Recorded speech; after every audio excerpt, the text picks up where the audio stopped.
வணக்கம் நண்பர்களே. 40 வயது வந்த பிறகு முகத்துல சுருக்கம் ஏற்படும். சர்மம் வாடிய மாதிரி மாறிடும். முடி உதிர்தல் பிரச்சனை வர ஆரம்பிச்சிடும்.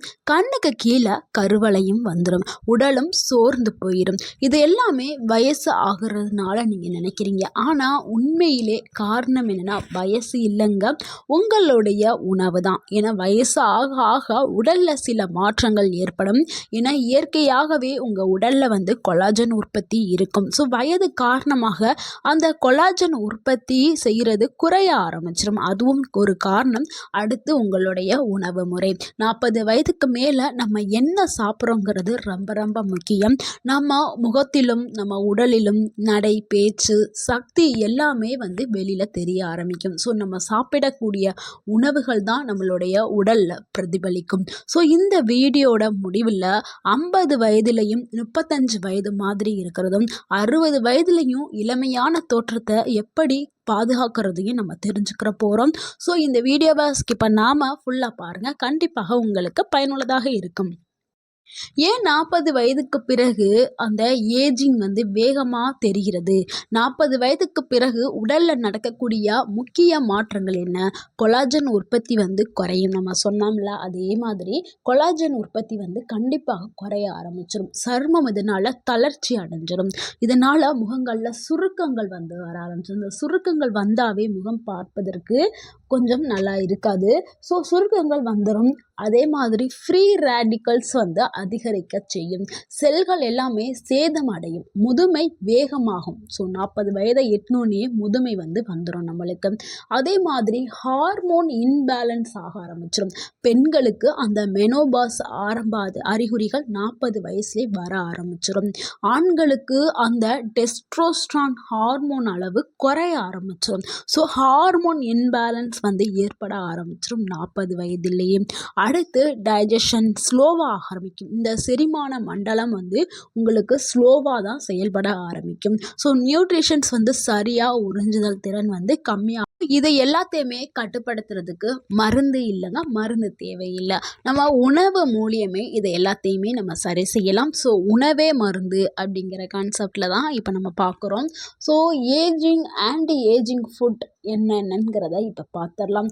ஆன்டி ஏஜிங் ஃபுட்டுன்னா ஃபேஸ் க்ரீம் இல்லைங்க, ஊசியும் இல்லைங்க. இது உள்ளே இருந்து நம்மளுக்கு இளமையை கொடுக்கக்கூடியது. நம்ம சாப்பிடக்கூடிய உணவுகள் நம்ம உடலுக்குள்ளே போய் சில மாற்றங்கள் செய்து நம்மளுடைய வெளி தோற்றத்தில் பிரதிபலிக்கக்கூடியது தான். ஸோ இந்த வீடியோவில் நான் சொல்ல போகிறது தினமும் கிடைக்கிற நம்ம பட்ஜெட்டுக்கு ஏற்ற மாதிரி பட்ஜெட் ஃப்ரெண்ட்லியாக கிடைக்கக்கூடிய நேச்சுரல் ஃபுட்ஸை பற்றி தான் நம்ம பார்க்க போகிறோம். ரொம்ப காசு கொடுத்து காஸ்ட்லியாக வாங்குற மாதிரி இல்லை. இது அனைத்து மக்களுமே நம்ம எளிதாக வாங்கி சாப்பிடக்கூடிய உணவுகளை தான் நம்ம பார்க்க போகிறோம். அப்படி பார்க்கக்கூடிய முக்கிய உணவுகள் என்னென்னா, நம்ம முதல்ல பார்க்கக்கூடிய உணவு என்னென்னா சுத்தமான நாட்டு நெய் தாங்க. அடுத்து நல்லெண்ணெய்ங்க. இதுவும் சுத்தமாக செக்கில் அரைக்கப்பட்ட நல்லெண்ணெய், எந்த ஒரு கலப்படமும் இல்லாமல் செய்யக்கூடிய நாட்டு நெய் இல்லைன்னா நல்லெண்ணெயை நம்ம கண்டிப்பாக 40 வயசுக்கு மேலே எடுக்கணும். கொழுப்பு வேண்டானும் பலரும் இதை தவிர்க்கிறாங்க. அது தவறானது. உண்மை என்னென்னா இது நல்ல கொழுப்புகளை கொடுக்கக்கூடியது. அதாவது குட் ஃபேட் இல்லைன்னா நம்மளுடைய ஏஜிங் ரொம்ப ஃபாஸ்ட் ஆயிரும். ஸோ நல்ல கொழுப்பு நம்மளுக்கு தேவை. ஸோ நாட்டு நெய்யும் நல்லெண்ணெயும் நம்ம எடுத்துக்கிறணும். நாட்டு நெய் 1/2 டீஸ்பூன் எடுத்துக்கிடலாம், நல்லெண்ணெய் எடுத்துக்கிடலாம். இது நம்ம எடுத்துக்கிறனால நம்மளுக்கு என்ன நன்மை கிடைக்குதுன்னா, சருமம் நல்லா மினுமினுன்னு பளபளக்க ஆரம்பிக்கும். மூட்டு வலி குறைய ஆரம்பிச்சிடும். நல்லெண்ணெயை நம்ம உணவில் சேர்க்க சேர்க்க நம்மளுடைய எலும்புகள் நல்ல பலமாகும். ஏன்னா பல்லாக இருந்தாலும் சரி, வயதுக்காரமாக சில பேருக்கு பல்லாம் ஆட ஆரம்பிக்கும், மூட்டு வலி வரும், பேக் பெயின் வரும், கழுத்து வலி வரும். ஸோ எல்லா வலியுமே சரி பண்ணுறதுக்கு நல்லெண்ணெயும் நெய்யும் யூஸ் பண்ணணும். ஸோ முகங்களில் ஏற்பட்ட அந்த சுருக்கங்களையும் குறைக்கிறதுக்கு இது உதவிப்படும். காலை உணவில் நம்ம சேர்த்துக்கிறது ரொம்ப ரொம்ப நல்லது. அதுவும் முக்கியமாக காலையிலலாம் உளுந்தங்களி செஞ்சு அதில் நல்லெண்ணெயை ஊற்றி நீங்கள் சாப்பிட்டீங்கன்னா உங்களுடைய எலும்புகளுக்கும் நல்ல வலிமை கிடைக்க ஆரம்பிக்கும். நம்ம 2வதா பார்க்கக்கூடிய ஒரு உணவு என்னன்னா, பாதாமும் வால்நட்டு தாங்க. ஏன்னா, இந்த பாதாமும் வால்நட்ல வந்து விட்டமின் இ இருக்குது. ஸோ, விட்டமின் இ வந்து நம்மளுக்கு ரொம்ப ரொம்ப தேவை. எதுக்குன்னா, நம்மளுடைய ஸ்கின்னுக்கு வந்து தேவையான ஒரு விட்டமின்னா, அது விட்டமின் இ தாங்க. பாதாம வந்து நம்ம 5 எடுத்துக்கிறணும். வால்நட் வந்து நம்ம 2 எடுக்கணும். அதிகமா சாப்பிடக்கூடாது. அளவோடு எடுத்துக்கிட்டா தான் நம்மளுக்கு நல்லது. ஸோ, இது வந்து சுருக்குகளை வந்து தள்ளி போகுறதுக்கு, அந்த முகங்கள்ல வரக்கூடிய அந்த சுருக்கங்கள தள்ளி வைக்கிறதுக்கு இது உதவி பண்ணும். அதே மாதிரி முடி கொட்டுற பிரச்சனைய கண்ட்ரோல் பண்றதுக்கு, அந்த முடி உதிர்தல தடுக்கிறதுக்கு இந்த பாதாம், வால்நட் உதவி பண்ணுது. அதே மாதிரி உங்களுடைய பிரெயின வந்து நல்லா ஷார்ப்பன் பண்றதுக்கு இது ரொம்ப ரொம்ப உதவி பண்ணும். இத நம்ம எப்படி சாப்பிடணும், நைட்டு இரவுலயே அடுத்து நம்ம 3வதா பார்க்கக்கூடிய உணவு என்னன்னா, பச்சை காய்கறிகள நம்ம கண்டிப்பா உணவுல வந்து அதிகமா எடுத்துக்கிறணும். அதில முக்கியமா முருங்கைக்கீரைய நம்ம உணவுல எடுத்துக்கிறணும். ஏன்னா, முருங்கைக்கீரையில வந்து கால்சியம் இருக்குது, அயர்ன் இருக்குது, குளோரோஃபில் இருக்கு, ஆன்டி ஆக்சிடென்ட் இருக்கு. இது எல்லாமே நம்மளுடைய ரத்தத்த சுத்தமாக்கும், எலும்புகள வலிமையாக்கும், நம்மளுடைய முகத்த நல்லா ஃப்ரெஷ்ஷான ஒரு லுக்க குடுக்குறதுக்கு இந்த முருங்கைக்கீரை உதவி பண்ணுது. அதனால கண்டிப்பா நம்ம முருங்கைக்கீரைய நம்ம எடுத்துக்கிறணும். முருங்கைக்கீரை இல்லைனாலும் பசலைக்கீரை, அகத்திக்கீரை ஓகேங்களா? இந்த 3 கீரையில ஏதாவது ஒரு கீரைய நீங்க வாரத்துக்கு ஒரு முறையாவது எடுத்துக்கிறணும். முருங்கைக்கீரை, பசலைக்கீரை, அகத்திக்கீரை. இது ஈஸியா கிடைக்கக்கூடியதான், விலையும் கம்மி தான். ஸோ இது நல்ல உங்களுக்கு உடல் ஆரோக்கியத்த கொடுக்கக்கூடிய ஒரு கீரை வகைகள் தான். அடுத்து நம்ம பார்க்கக்கூடிய ஒரு உணவு என்னன்னா, நம்ம சமையலறையில சாதாரணமா கிடைக்கக்கூடிய ஒரு உணவு தாங்க தக்காளி. தக்காளின்னு நினைக்காதீங்க. ஏன்னா தக்காளியில வந்து லைகோபீன் அப்படின்னு சொல்லக்கூடிய பிக்மெண்ட் இருக்குது. இது நேச்சுரலாவே சன்ஸ்கிரீன் மாதிரி நம்மளுக்கு வேலை செய்யும். வாரத்துல நம்ம 4லிருந்து 5 நாள் நம்ம தக்காளிய பச்சையாவோ, இல்ல சமைத்தோ சாப்பிடுறது ரொம்ப ரொம்ப நல்லது. நம்மளுடைய வெளியில போயிட்டு அந்த சன்லேருந்து வரக்கூடிய அந்த டேமேஜ் எல்லாத்தையுமே குறைக்கிறதுக்கு உதவி பண்ணுது. முக்கியமா நம்ம ஸ்கின்ல வரக்கூடிய அந்த ஸ்கின் டார்க்னஸை குறைக்கிறதுக்கும், ஏஜிங்கை ஸ்லோ பண்ணுறதுக்கும், அதாவது முதுமையை தடுக்கிறதுக்கும் இந்த தக்காளி நம்மளுக்கு உதவி பண்ணுது. கண்டிப்பாக நம்ம தக்காளி யூஸ் பண்ணணும். அடுத்து ஒரு சின்ன டிப்ஸ் என்னென்னா, நம்ம தக்காளி ஃபேஷியலும் பண்ணலாம். வாரத்துக்கு ஒரு முறை இல்லைன்னா 2 வாரத்துக்கு ஒரு முறையாவது சின்ன துண்டு தக்காளியை கட் பண்ணிவிட்டு நீங்கள் அப்படியே முகங்களில் வந்து தக்காளி லைட்டாக வெள்ளை சுகர் இருக்குல்ல, அதை அப்ளை பண்ணிவிட்டு நல்லா ஸ்க்ரப் பண்ணும் பொழுது உங்களுடைய டெட் செல் எல்லாமே வெளியில் போகும். அடுத்து நம்ம 5வதா பார்க்கக்கூடிய உணவு என்னென்னா, சிறுதானியங்கள் தாங்க. சிறுதானியங்கள் ரொம்ப ரொம்ப நமக்கு ரொம்ப அவசியமான ஒரு தானியங்கம். ஏன்னா கேழ்வரகு, கம்பு, சாமை இதெல்லாமே ஒரு சூப்பரான ஒரு உணவுங்க. இதை நம்ம கண்டிப்பாக நம்ம உணவில் எடுத்துக்கிறணும். அது வந்து காலையில் நம்ம டிஃபனுக்கு ராகி தோசையோ இல்லை ராகி கூழோ, அதை கம்பா கேழ்வரகு கூழாக கூட நம்ம செஞ்சுக்கலாம். இல்லை சாமையில் உப்புமா மாதிரி, கிச்சடி மாதிரி நம்ம செஞ்சு சாப்பிட்லாம். இது எல்லாமே நம்மளுக்கு நல்ல ஆரோக்கியத்தை தான் கொடுக்க செய்யுது. ஏன்னா நம்ம நார்மலாக இட்லி, தோசை, பொங்கல் இந்த மாதிரி சாப்பிடுவோம். இது எல்லாமே அரிசி ரைட்டு, அரிசியோடு சேர்ந்தது. ஸோ எல்லாமே கார்போஹைட்ரேட்டை வந்து அதிகப்படுத்தக்கூடியது. ஸோ நம்மளுக்கு 40 வயசுக்கு மேலே கார்போஹைட்ரேட் நம்ம அதிகமாக எடுக்கும் பொழுது சுகர் பிரச்சனை வரும்.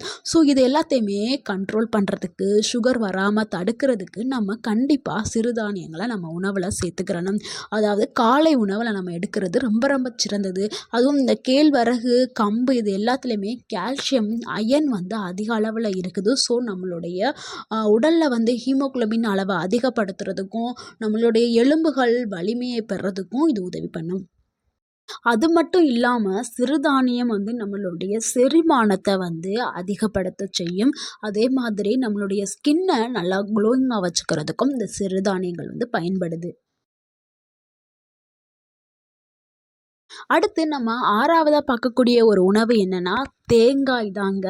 தேங்காய் வந்து ஒரு மிகச்சிறந்த ஒரு உணவுங்க. இது நம்ம பச்சையாக சாப்பிட்டாலும் சரி, நம்ம உணவில் சேர்த்து சமைச்சாலும் சரி, அதாவது நம்ம சமைக்கக்கூடிய எல்லா உணவுகள்லையுமே நம்ம டெய்லியும் கூட தேங்காயை ஆட் பண்ணலாம். ஏன்னா இது அவ்வளவு நன்மைகளை கொண்டது. நம்ம முக்கியமாக கேரளத்து மக்கள் என்ன பண்ணுவாங்கன்னா, தேங்காயை உணவில் அதிகமாக சேர்த்துட்டே இருப்பாங்க. அதனால தான் அவங்க பார்க்குறதுக்கு ரொம்ப அழகாகவும், அவங்களுடைய முகம் எல்லாமே நல்லா பல பல பலன்னு மின்ன ஆரம்பிக்கும். அவங்களுடைய சீக்ரெட்டே தேங்காய் தான். ஸோ நம்மளும் அதே மாதிரி கண்டிப்பாக உணவில் தேங்காயை சேர்க்கணும். தேங்காயும் சேர்க்கணும், தேங்காய் எண்ணெயுமே நம்ம எடுத்துக்கிறணும். இதனால் நம்மளுக்கு என்ன நன்மை கிடைக்கும்னா ஹார்மோன்ஸ் வந்து பேலன்ஸ் ஆக்கப்படும். நிறைய பேருக்கு ஹார்மோனல் பிரச்சனை, ஹார்மோன் ஒன்று அதிகமாயிரும் இல்லைனா கம்மியாயிரும். இந்த ஹார்மோன் இன்பேலன்ஸை வந்து சரி பண்ணுறதுக்கு தேங்காய் உதவி பண்ணுது.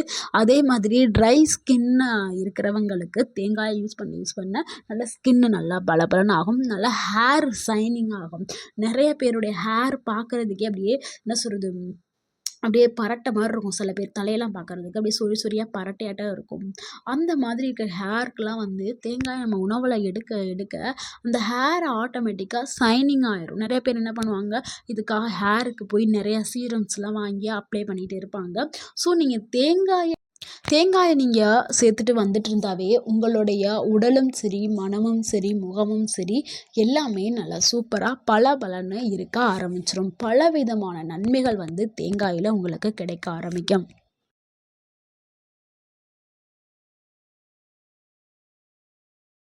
அடுத்து நம்ம 7வதாக பார்க்கக்கூடிய உணவு என்னென்னா விட்டமின் சி உள்ள ஃபுட்டு தாங்க. இது நம்மளுக்கு விட்டமின் சியும் ரொம்ப அவசியமான ஒன்று. அதாங்க நெல்லிக்காய். விட்டமின் சி அதிகமாக இருக்கக்கூடிய நெல்லிக்காய், எலுமிச்சை, கொய்யாப்பழம் இது எல்லாமே நம்மளுக்கு வந்து ரொம்ப ரொம்ப முக்கியமான ஒரு உணவுங்க. அதாவது இது கொலாஜனை பூஸ்ட் பண்ணுறதுக்கு ரொம்ப உதவி பண்ணும். நம்மளுடைய ஸ்கின் வந்து நல்லா பவர்ஃபுல்லாக நல்லா இருக்கிறதுக்கு கொலாஜன் வந்து ரொம்ப தேவை. ஸோ கொலாஜனை உற்பத்தி செய்கிறதுக்கு இந்த விட்டமின் சி வந்து உதவி பண்ணுது. அதே மாதிரி நம்மளுடைய முகங்களில் வரக்கூடிய அந்த சுருக்கங்களை வந்து டிலே பண்ணுறதுக்கு, அது லேட்டாக வர வைக்கிறதுக்கு இந்த உணவுகள் வந்து உதவி பண்ணுது. தினமும் ஒரு நெல்லிக்காய், ஒரு கொய்யாப்பழம், ஏதாவது ஒரு பழங்களை நீங்கள் எடுத்துகிட்டு வந்தால் போதுமே.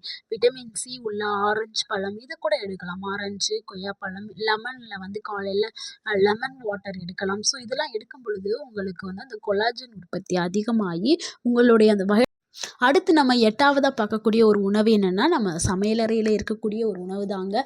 அதுதாங்க பூண்டு. தினமும் நம்ம 1 இல்லைன்னா 2 பல் பூண்டு வந்து எடுத்துக்கிறணும். நம்ம பூண்டு எடுத்துக்கிறதுனால நம்மளுடைய பிளட் சர்க்குலேஷன் வந்து அதிகரிக்க செய்யும். நம்மளுடைய ஸ்கின் வந்து நல்லா பிங்க் டோனாக மாற ஆரம்பிக்கும். ஸோ ஆன்டி ஏஜிங் பவராகவும் இந்த பூண்டு வந்து நம்மளுக்கு உதவி பண்ணுது.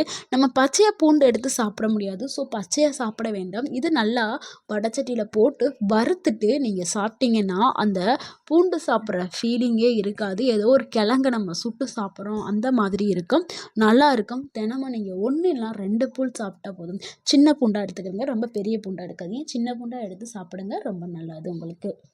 இது நம்ம 9வதாக பார்க்கக்கூடிய ஒரு பொருள் என்னென்னா அது உணவில் அது வந்து உணவு கூட நம்ம சேர்த்து எடுக்கக்கூடிய ஒரு ட்ரிங்க் தான் தண்ணி தாங்க. அது தண்ணி குடிக்கும் முறை, அதாவது நம்ம ஐஸ் வாட்டரை எடுக்கக்கூடாது, அதிக தண்ணி குடிக்காமல் அதிக நேரமும் இருக்கக்கூடாது. வெதுவெதுப்பான தண்ணீர் எடுக்கிறது ரொம்ப ரொம்ப நல்லது. ஏன்னா நம்ம 40 வயசை எட்டிட்டோம் அப்படின்னா செரிமானம் ஆகிறதுல சில பிரச்சனைகள் இருக்கும், ஸ்லோவாகிடும் நம்மளுடைய டைஜஷன் அந்த சிஸ்டமே. ஸோ நீங்கள் சுட சுட அந்த சூடான வெதுவெதுப்பான ரொம்பவும் கொதிக்கிற மாதிரி தண்ணி எடுத்து குடிச்சிடாதீங்க. வெதுவெதுப்பான தண்ணீரை எடுக்கிறது, அதுவும் வாய் வச்சு சிப் பண்ணி குடிக்கணும். ஸோ அப்படி குடிக்கும் பொழுது உங்களுக்கு நல்ல ஆரோக்கியம் கிடைக்கும். உங்களுடைய ஸ்கின் வந்து நல்ல டீஹைட்ரேஷனாக இருக்கும். உங்களுடைய டாக்ஸிக்ஸ் வயிற்றில் இருக்கக்கூடிய கழிவுகள், நச்சுக்கள் எல்லாமே வந்து வெளியில் போக ஆரம்பிச்சிடும். ஸோ உங்களை அந்த சுடு தண்ணி குடிக்கும் பொழுது உங்கள் வயிற்றில் இருக்கக்கூடிய எல்லா நச்சுக்களுமே வெளியே போகும்போது உங்களை முகம் வந்து ஆட்டோமேட்டிக்காக பளபளப்பாக ஆக ஆரம்பிச்சிடும். அடுத்து முக்கியமான ஒரு விஷயம் என்னென்னா 40 வயதிற்கு மேலே நீங்கள் அவாய்ட் பண்ண வேண்டிய சில உணவுகளை தான் பார்க்க போகிறோம். இதுக்கு முன்னாடி நம்ம சாப்பிட வேண்டியதை பார்த்தோம், இப்போ தவிர்க்க வேண்டியது. ஃபஸ்ட்டு நாம் ஒயிட் சுகர், அதாவது வெள்ளை கலரில் இருக்கக்கூடிய சீனியை கண்டிப்பாக அவாய்ட் பண்ணணும். அடுத்து மைதாவில் செய்யப்பட்ட உணவுகளை கண்டிப்பாக தவிர்க்கணும். அடுத்து ஃப்ரைடு ஸ்நாக்ஸ், எண்ணெயில் பொரிக்கப்பட்டது, வறுக்கப்பட்டது இதை வந்து கண்டிப்பாக தவிர்க்க வேண்டும். அடுத்து ஆர்டிஃபிஷியல் கூல்ட்ரிங்க்ஸ் இதை வந்து கண்டிப்பாக தவிர்க்க வேண்டும். ஸோ இது எல்லாத்தையுமே நீங்கள் தவிர்க்கும் பொழுது உங்களுடைய அந்த முதுமை வந்து தள்ளப்படும். நண்பர்களே, 40 வயதுங்கிறது முதுமையோடைய ஆரம்பம்னு நினைக்காதீங்க. இது இளமையோடைய 2வது ஆரம்பம். ஓகேங்களா? சரியான உணவு, சிறிய மாற்றங்கள், தொடர்ச்சியான பழக்கங்கள் இது எல்லாமே இருந்துச்சுன்னா, வயசு மட்டும்தாங்க. எண்ணிக்கை தான் வயசு. ஆனா, உங்க முகம் 18 வயது மாதிரி எப்பவுமே இளமையாக இருக்கச் செய்யும். ஸோ, இந்த வீடியோ உங்களுக்கு பயனுள்ளதா இருந்திருந்தால், பிடிச்சிருந்துச்சுன்னா லைக் பண்ணுங்க. இந்த வீடியோவை உங்களுடைய ஃப்ரெண்ட்ஸ் அண்ட் ஃபேமிலிக்கு ஷேர் பண்ணுங்க. மறக்காம எங்க சேனலை சப்ஸ்கிரைப் பண்ணுங்க, சப்போர்ட் பண்ணுங்க, கமெண்ட் பண்ணுங்க. தேங்க்யூ ஃபார் வாட்சிங்.